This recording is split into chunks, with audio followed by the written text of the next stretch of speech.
ஒரு சிறிய கிராமத்தில் ஆதி என்ற சிறுவன் வாழ்ந்து வந்தான். அவனுக்கு ஜனவரி 26 என்ற நாள் வந்தாலே சந்தோஷம் இல்லை. இது எல்லாம் பள்ளி விழாவுக்குத்தான், நமக்கு என்ன பயன் என்று நினைத்தான். ஒரு நாள் அவன் தாத்தாவை கேட்டான், தாத்தா தாத்தா, குடியரசு தினம் ஏன் இவ்வளவு முக்கியம்? தாத்தா சிரித்தபடி சொன்னார், ஆதி, இன்று நம் நாட்டுக்கு சட்டம் பிறந்த நாள். இந்த நாளில்தான் நாம் எல்லோரும் சமம் என்று இந்தியா உலகத்துக்கு சொன்னது. அன்று பள்ளியில் ஆதி தேசிய கொடியை ஏற்றும் பொறுப்பு பெற்றான்.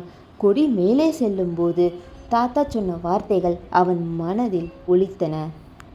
இந்த கொடி உனக்கு சுதந்திரம் மட்டுமல்ல, பொறுப்பையும் தருகிறது.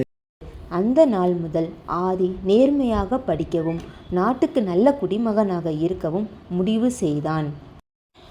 அன்று அவன் புரிந்து கொண்டான், குடியரசு தினம் விடுமுறை அல்ல, அது நம் கடமையை நினைவூட்டும் நாள் என்று.